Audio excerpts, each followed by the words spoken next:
이제서야 말씀인데요. 작년에 이 세 가족 중에 저에게 물어본 분이 있습니다. 목사님, 혹시 우리 교회는 찬양대가 없나요? 그래서 제가 시온 찬양대가 있는데요. 그랬더니 그분이 쉬운 찬양대요? 그러더라고요. 여러분, 찬양대 하는 게 결코 쉽지가 않습니다. 코로나로 인해서 힘들고 어려웠지만 다시금 하나님께 영광의 찬송을 올려드림이 감사입니다. 지금의 상황을 이기고 어떠한 상황 가운데도 기쁨으로 찬양 드리는 귀한 삶이 되시기를 간절히 소망합니다. 여러분, 농담처럼 얘기했습니다만 쉬운 게 없습니다. 찬양대가 쉬운 찬양대가 아니라 힘듭니다. 연습을 하려면 주일마다 교사로서 또 여러 가지 삶의 현장 속에서 헌신하다가 시간 내는 게 쉽지 않습니다. 그러다 보면요, 티격태격하기도 해요.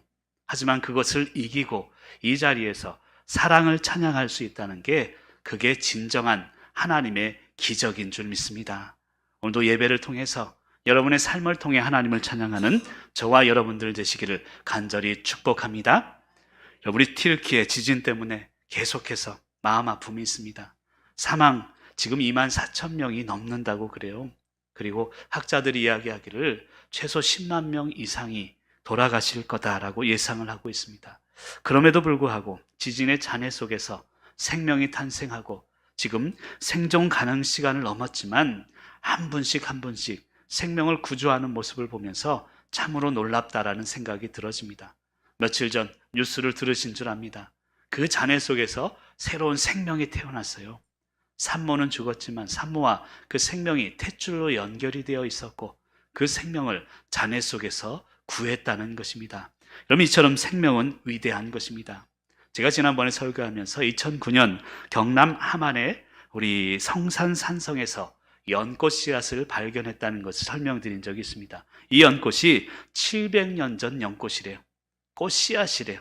그러니까 고려시대 씨앗인데 이것을 심었더니 놀라운 일이 일어났습니다. 싹을 틔우고요. 지금은 그 경남 함안에 가면 그쪽이 이 온통 그게 아라홍련이라는 군락지를 이루고 있다고 합니다. 근데 이 연꽃이요, 지금 연꽃과 다르대요. 연꽃 개수, 잎꽃 개수도 다르고 그 옛날 벽화에 그려졌던 그 연꽃 모습 그대로라고 합니다.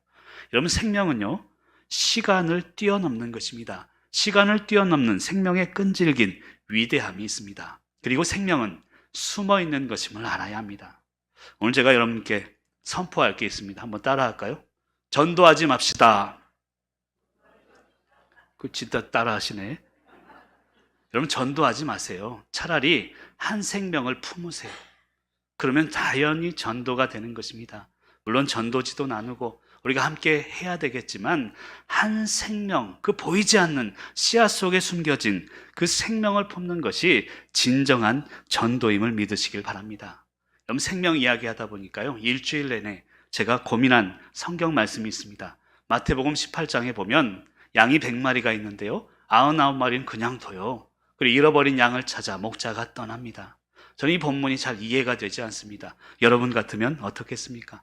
이게 많은 분들이 계신데 제가 한 사람에게만 사랑을 준다면 다른 분들은 어떤 생각을 하겠습니까? 저는 이 본문이 목사로서 이해가 되질 않았습니다. 계속해서 고민하고 기도하고 이 본문을 연구하고 묵상하는 중에 하나님이 너는 목자가 아니라 양이라는 마음을 주셨어요. 나는 목자로서만 그 본문을 보니까 이해가 되질 않아요.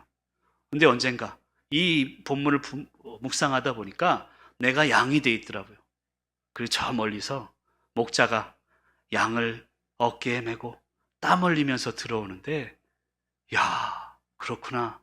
내가 길을 잃어도 목자는 저렇게 나를 포기하지 않겠구나. 그런 마음이 든 거예요. 여러분, 그래서 그 본문이 이해가 됐습니다. 사랑하는 성도 여러분, 우리 속초교회는 그런 교회가 되어야 될 줄로 믿습니다. 한 영혼을 포기할 수 없습니다. 그리고 한 영혼을 위해서 99분의 모든 분들이 배려하고 기다릴 줄 아는 그런 교회, 그런 믿음으로 승리하시기를 간절히 축복합니다. 여러분, 제가 신학 공부를 한 이유는요, 사실은 신학 공부하면 공부하지 않은 사람들보다 하나님을 더 알 수 있겠지, 특별하게 알아지겠지, 그런 생각으로 신학 공부를 했습니다. 근데 박사학위도 받고 여러 가지 연구, 그리고 본문을 계속 연구하면서 지금 느끼는 것은 그게 아닙니다. 신학을 공부했다고 하나님을 특별하게 알 수 있는 게 아닙니다. 단지 그렇구나, 내가 선택한 선택이 맞았구나, 그것을 신학을 공부하면서 비로소 깨닫게 되었다는 것입니다. 우리 성도님들도 마찬가지입니다. 말씀을 들으면서, 말씀을 묵상하면서 우리가 깨달아야 되는 것은 내 삶이 옳은 삶이구나, 비록 힘들고 어려워도 눈물 콧물을 흘리며 살아도 내 삶이 올바른 삶이구나, 이것을 믿음을 통해서 발견하기 위함입니다. 오늘 말씀을 통해서 힘들고 어려워도 때에 저물어, 날이 이미 저물었지만 하나님이 주시는 말씀을 통해서 새로운 은혜로 살아가시길 간절히 소망합니다. 우리가 에베소서 말씀을 계속해서 살펴보고 있는데요, 1절에서 3장은 믿음의 교리를 설명하는 장입니다. 믿음이 어떤 것인가를 설명하죠. 그리고 4장에서 6장은요, 믿음으로 어떻게 살아갈 것인가, 믿음의 실천을 의미하고 있습니다. 그 중에서 오늘은 4장을 다루고자 합니다. 근데 4장을 내용의 두 가지를 설명을 한다면 딱 두 가지입니다. 첫 번째는 4장에 담겨진 내용은 하나 되라라는 것입니다. 그리고 두 번째는 거룩하라라는 것입니다. 여러분, 이것은 교회의 모습이기도 합니다. 여러분, 교회는요, 하나 될 수밖에 없습니다. 그리고 교회는 거룩할 수밖에 없습니다. 왜냐하면 하나님이 교회를 그렇게 만드셨기 때문입니다. 그런데 안타까운 것은 현대를 살아가며 교회가 하나 되지 못하고 교회가 거룩해지지 못합니다. 그것이 안타깝습니다. 이것은 올바른 교회의 모습이 아니기 때문입니다. 교회라면 교회다워야 하고, 교회라면 하나 되고 거룩해야 된다는 것입니다. 오늘 말씀을 통해 왜 교회가 하나 되지 못하고 거룩하지 못하는가를 깨닫고 하나님 앞에 믿음으로 승리하는 성도님들 되시기를 간절히 축복합니다. 첫 번째로요, 우리 교회가 왜 하나 되지 못하고 거룩하지 못하냐 하면 부르심에 합당하게 살지 못하기 때문입니다. 첫 번째로 하면 큰 목소리로 읽어주시면 좋겠습니다. 첫 번째로 1절 말씀을 같이 한번 읽습니다. 주 안에서 갇힌 내가 너희를 권하노니 너희가 부르심을 받은 일에 합당하게 행하여. 아멘. 1절에 보면 두 가지 단어에 좀 집중할 필요가 있습니다. 두 가지 개념을 알아야 되는데요, 첫 번째는 부르심입니다. 그리고 두 번째는 합당함의 개념을 분명히 알아야 합니다. 이런 부르심이란 무엇일까요? 성도란 부르심을 받은 존재입니다. 그리고 이 부르심이 확실하면 흔들리지 않습니다. 나를 지금의 가정으로, 지금의 직장으로, 지금의 교회로, 나를 남편으로, 아내로 이 불러주신 것이 확실하면 흔들리지 않는다는 것입니다. 여러분, 공적인 삶, 다시 얘기하면 부르심을 받았다는 것은 공적인 삶을 산다는 의미입니다. 이것을 깨달아야 합니다. 내가 부르심을 받았습니다. 여러분, 결혼하고 나니까요, 내가 남편으로 부르심을 받았더라고요. 애를 낳고 나니까 아빠로 부르심을 받은 거더라고요. 속초교회 오니까 속초교회 목사로 부르심을 받은 거예요. 내가 남편임에도 불구하고 남편의 부르심이 흔들리면 다른 여자에게 눈길이 가게 된다는 것입니다. 내가 부모로서 우리 자녀들에 대한 부르심이 흔들리게 되면 다른 자녀들하고 비교하게 되는 것입니다. 그래서 부르심이 확실하면 공적인 삶을 살게 됩니다. 내 삶이 아닙니다. 이제는 남편이고 아내고 그리고 부모고 목사로서의 삶을 살게 된다는 것입니다. 여러분, 공적인 삶을 산다는 게 무엇일까요? 간단합니다. 개인적인, 사적인 일이 아니라 이제는 공적인 일, 주님의 일에 기뻐하고 주님의 일에 슬퍼하고 주님의 일에 때로는 분노하는 것입니다. 여러분, 오늘 말씀을 준비하면서 분노가 문제가 아니에요. 화내는 게 문제가 아닙니다. 무엇에 대해 화내는가가 문제라는 것입니다. 내가 부르심을 받았으니 이제는 공적으로 공적인 삶을 살아야 합니다. 내가 속초교회 목사로 부르심을 받았으니 이제는 개인의 삶을 내려놓고 목사로서 이 교회를 가로막고 있는 것에 진정으로 분노할 수 있어야 합니다. 기뻐할 수 있어야 합니다. 함께 슬퍼할 수 있어야 합니다. 여러분, 이게 부르심의 개념이라는 것입니다. 그리고 부르심이 분명하면 삶의 모습이 분명하게 됩니다. 그리고 하나님은 부르심을 통해 사람을 변화시킵니다. 여러분, 화면을 보면서 한번 읽어볼까요? 부르심을 받았다는 것은 시작.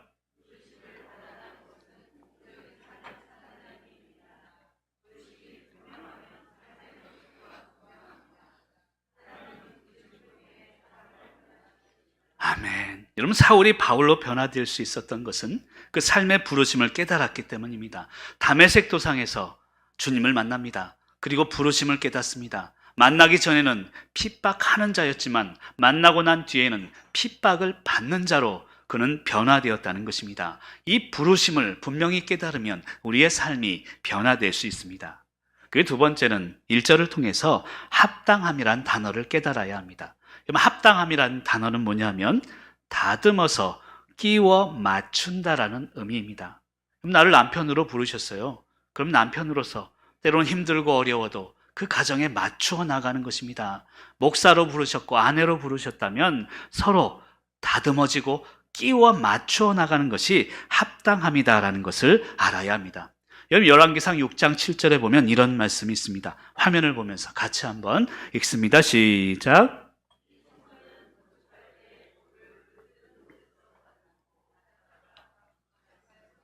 건축하는 동안에 성전 속에서는 방망이나 도끼나 모든 철 연장 소리가 들리지 아니하였으며. 아멘.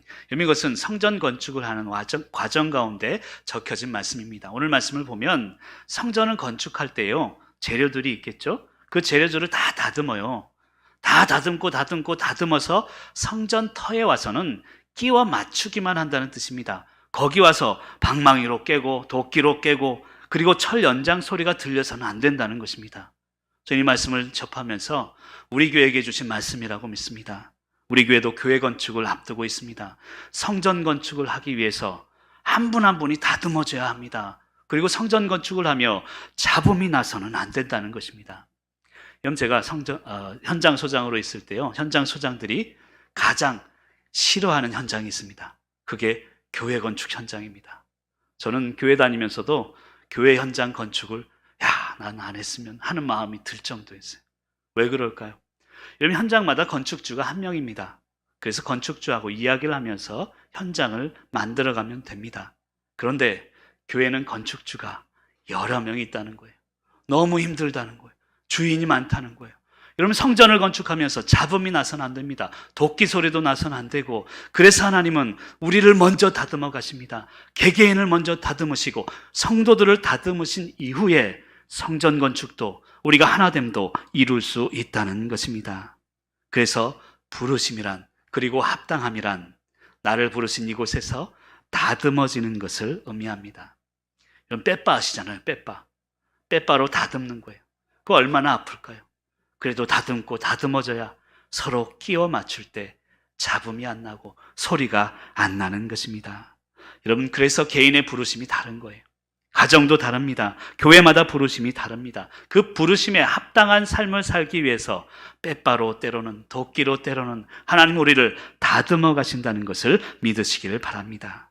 여러분, 교회가 왜 힘들어질까요? 저는 그런 생각을 합니다. 목사로서요, 다듬어지지도 않았는데 억지로 끼워 맞추려고 하니까 교회가 힘들어지는 것임을 깨닫습니다. 다듬어질 때까지 기다리고 하나님의 방법으로, 세상적 방법이 아니라 하나님의 방법으로, 영적인 원리로 기다릴 수 있어야 합니다. 그게 합당함의 의미입니다. 그리고 2절 말미에 보면 사랑 가운데 용납하라라는 말이 있습니다. 여러분, 사랑하는 이유는 용납에 있다는 것입니다. 우리가 서로를 사랑하는 목적은 용납하기 위함이라는 것입니다. 여러분, 청년들이 가끔 이제 결혼을 위해서 상담할 때가 있습니다. 저도 청년 사역을 할 때 결혼하기 위해서 또 주례를 부탁하기 위해서 다가오는 청년들이 있습니다. 그럼 제가 물어봐요. 너희들 왜 결혼하려 하니? 그러면 10에 한 10명, 9명은 내가 이 사람 만나서 행복해질 거라고 기대를 갖고 있습니다. 물론 그렇죠. 근데 그러면 왜 부부싸움 합니까? 내가 이 사람 만나서 행복해지길 원했는데 행복해지지 않거든요. 기대와 다르거든요. 여러분, 결혼의 목적은 뭐냐면 이 상대방으로 인해서 내가 행복해지는 게 아닙니다. 나로 인해서 상대방이 행복해지는 것입니다. 그래야 진정한 결혼 생활이 이루어지는 것입니다. 오늘 말씀 이야기하는 게 그거예요. 사랑 안에서 용납하고, 우리가 진정으로 사랑한다면 나로 인해서 상대방이 행복해지기를 원하는 것, 그것이 사랑의 목적이라는 것입니다. 사랑하는 성도 여러분, 부르심에 합당하게 우리를 다듬어서 끼워 맞춰야 합니다. 그리고 서로를 사랑하며 용납하다 보면 우리의 삶도 평안해질 것이요 하나 되는 삶을 누리게 될 줄 믿습니다. 그리고 두 번째로 이 교회가 하나 되지 못하고 거룩하지 못한 이유는 하나됨을 힘써 지키지 못하기 때문입니다. 자, 두 번째로 하면 또 큰 목소리로 선포하듯이 읽어주시면 좋겠습니다. 두 번째로, 그럼 3절 말씀도 같이 한번 읽습니다.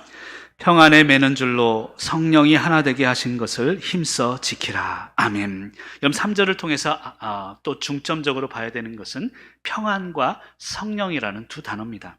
평안에 매는 줄로 성령이 하나 되게 하셨대요. 이 말씀의 의미는요, 성령님이 이미 우리를 하나 되게 만드셨다는 뜻입니다. 이미 성령 받은 우리는 하나 되어 있다는 것을 의미합니다. 그리고 우리가 할 일은 그 하나됨을 지키는 것이라는 이야기입니다.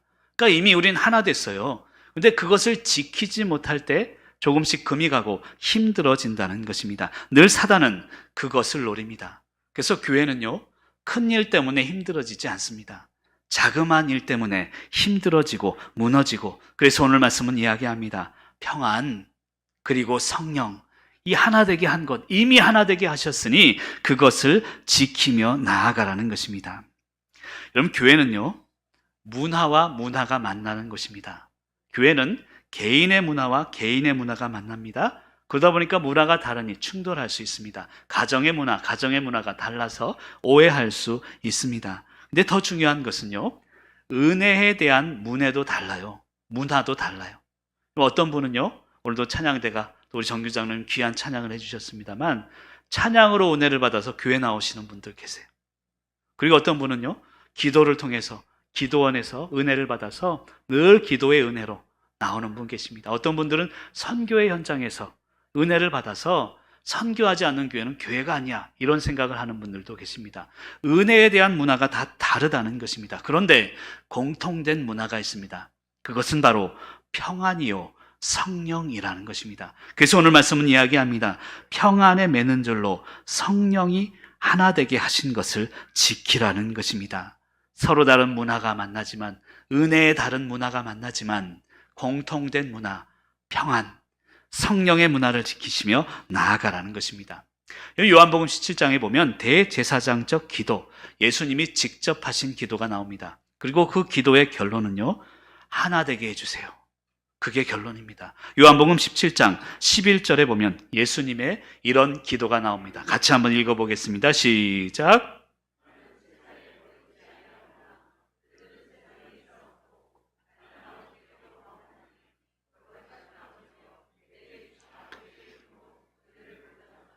우리와 같이 그들도 하나가 되게 하옵소서. 아멘. 예수님의 간절한 기도예요. 온 인류를 향한 기도입니다. 가정을 향한 기도고, 교회를 향한 기도입니다. 부부를 향한 기도고, 부모와 자식을 향한 기도입니다. 하나 되게 해주세요. 이것이 예수님이 피땀 흘린 기도의 결론임을 우리는 알아야 합니다. 근데 안타까운 것은 분열됨이 존재한다는 것입니다. 이 분열됨은요, 죄의 결과임을 알아야 합니다. 그래서 창세기 11장에 보면 바벨탑 사건을 통해서 이제 언어가 나뉘어집니다. 그리고 말이 달라집니다. 그러다 보니 말이 통하지 않게 되니 인간에게 고통으로 다가오게 됩니다. 그리고 그때부터 인류는 전쟁 속으로 들어갑니다. 그러면 인류의 역사는요, 전쟁의 역사라고 할 수 있습니다. 지금도 러시아, 우크라이나 전쟁, 그뿐만이 아니라 곳곳에서 전쟁이 일어나는 이유는 말이 통하지 않기 때문이라고 할 수 있습니다.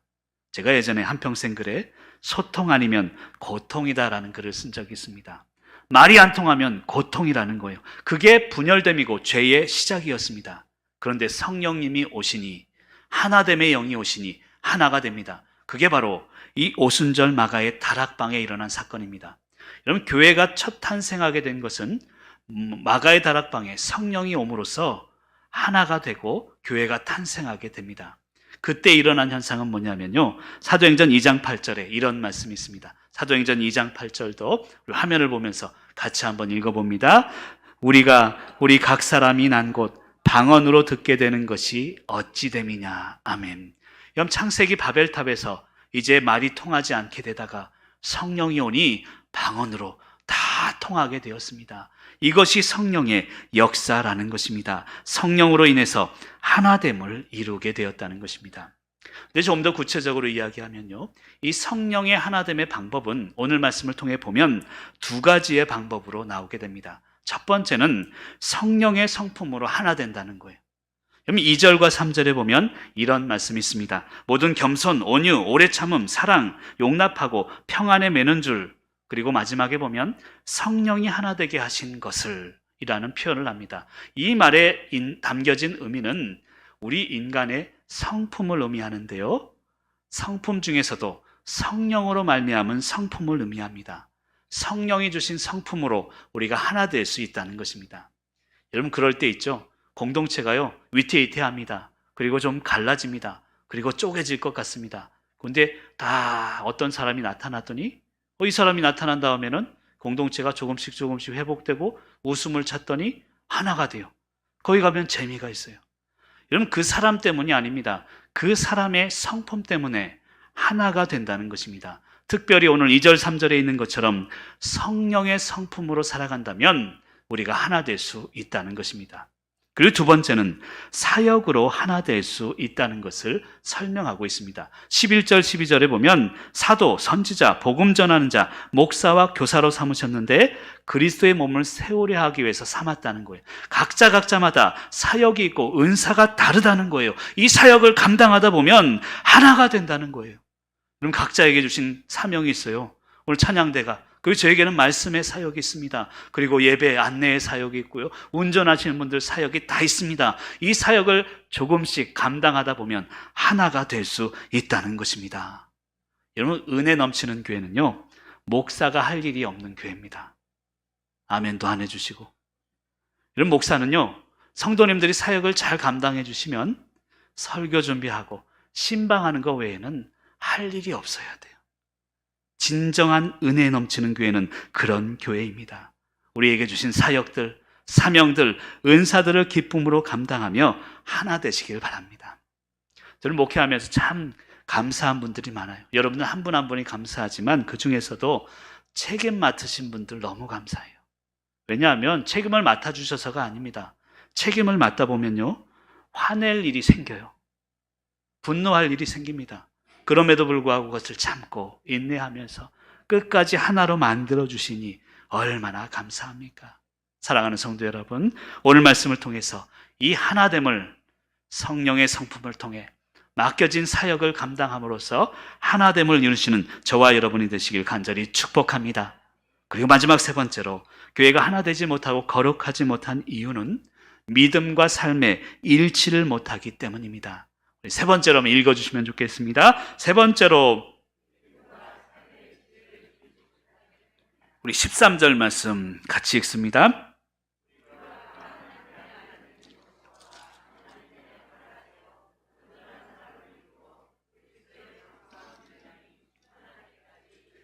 아멘. 거기 보면 믿는 것과 아는 일에 하나가 될 것을 설명하고 있습니다. 믿는 것은요, 믿음이죠. 이것은 신앙입니다. 아는 일은 일, 행위, 행동을 의미합니다. 내가 아는 믿음, 신앙과 행위에 대해서 하나가 되어야 온전한 사람, 나의 모습을 발견할 수 있다는 것입니다.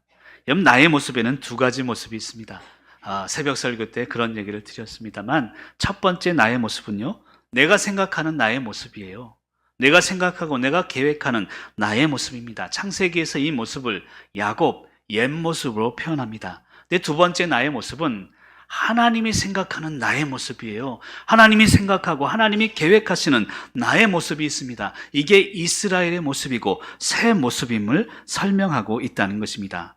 이 내가 생각하는 내 모습은요, 재미와 연관이 있습니다. 그래서 늘 재미를 추구합니다.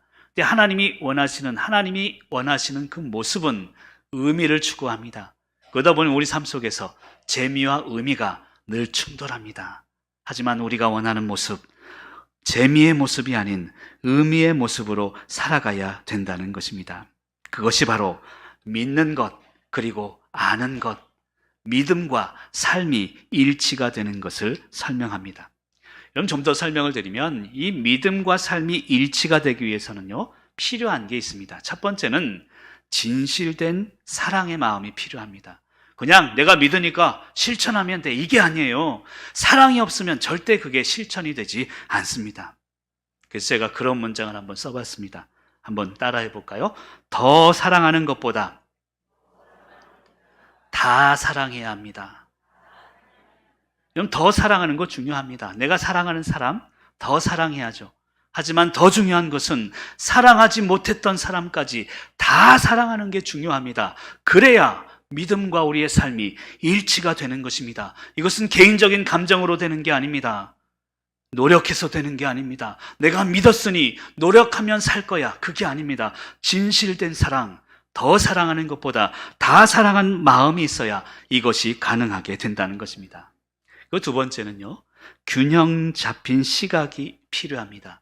균형 잡힌 시각이 있어야 내 믿음이, 삶이 일치가 될 수 있다는 것입니다. 이 균형 잡힌 시각이라는 것은요, 좀 어려운 표현이긴 합니다만 자존감과 자신감의 균형이라 할 수 있습니다. 좀 어렵죠? 근데 어려운 얘기 아닙니다. 자존감과 자신감이 균형을 이루면 균형적인 시각을 볼 수 있다는 것입니다. 그러니까 자존감은 무엇입니까? 쉽게 얘기하면 한번 따라 할까요? 나는 괜찮은 사람이야. 스스로에게 한번 얘기해 보세요. 나는 괜찮은 사람이야. 이게 자존감입니다. 존재와 관련된 개념이죠. 이게 아까 얘기했던 믿음입니다. 믿음. 그리고 자신감이라는 것은요, 또 따라해 볼까요? 나는 잘할 수 있어. 행위와 관련된 개념입니다. 이게 자신감이고 이게 행동이고 삶에 관련되어 있는 개념입니다. 이 자존감, 믿음, 자신감, 행위가 균형 잡혀야 올바르게 우리는 믿음과 삶의 일치를 이룰 수 있다는 것입니다.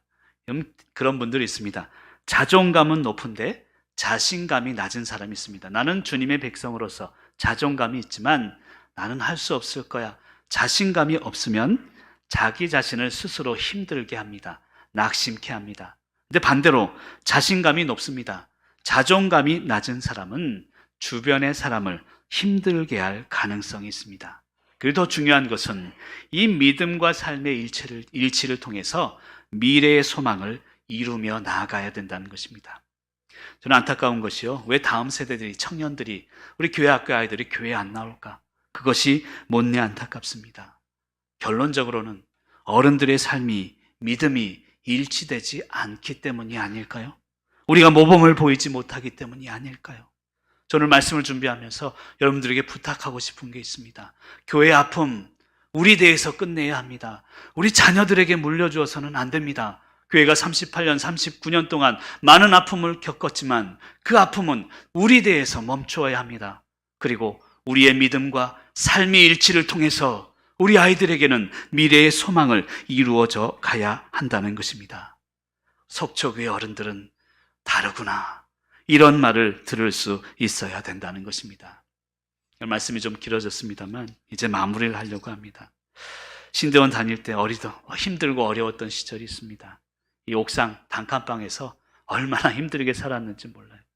지금 식구들을 보면 그때를 생각하면 저는 가장으로서, 목사이기 전에 가장으로서 너무너무 미안하고 그런 안타까운 감정이 있습니다. 이 전도사 때죠. 전도사 때 배고프고 힘들고 주일날 그 5호선 광나루역까지 가게 되면요, 피곤해가지고 막 눈이 감깁니다. 근데 밥은 못 먹었지. 집에 들어가서 밥은 먹어야 되겠다고 하지. 그래서 다 그 5호선 출입구에 나오면, 지하철역 출입구에 나오면요, 포장마차가 있습니다. 거기에 가서 그 당시에 1,000원, 제가 튀김 좋아하잖아요. 제가 제일 좋아하는 가수도 이때쯤은 나와야 되는데 패튀김 제일 좋아하는데 튀김 1,000원 시키면요, 그때 4개, 5개 주셨어요. 그럼 아저씨 친하거든요. 아저씨에게 얘기하면, 아저씨 떡볶이 국물 좀 얹어주세요. 그러면요, 튀김보다 더 많이 주세요. 떡볶이 국물이 아니라 떡볶이를 이만큼 주십니다. 그럼 그거 먹고 집에 가서 아내가 물어봐요. 10시, 11시 들어가면, 여보 밥은 먹었어? 배 터지게 먹었지. 그런 때가 있었습니다. 근데 엊그제 금요일 날 차를 몰고 가다가 아내가 그래요, 저한테. 여보, 그때 재밌었어. 그러더라고요. 저는 운전하다가 아내가 봤는지 못 봤는지 모르겠는데 눈물이 막 글썽글썽. 여러분, 그게 우리의 삶 아닐까요? 힘들고 어려웠지만 당신 덕분에 재밌었어. 여러분, 그 말 한마디면 남편들은, 가장들은 다 풍성해지고 회복이 되는 것입니다. 교회도 마찬가지입니다. 39년에 힘들고 어려웠던 시절 재미있었다고, 그리고 의미 있었다고 우리가 함께 남겨줄 수 있어야 합니다. 우리가 아프고 힘들었지만, 죽을 만큼 힘들었지만 하나님의 은혜로 재미있게 될 것입니다. 더 나아가 의미 있게 될 것입니다. 그런 믿음으로 그런 삶을 살아내시는 귀한 성도님들 되시기를 간절히 축원합니다.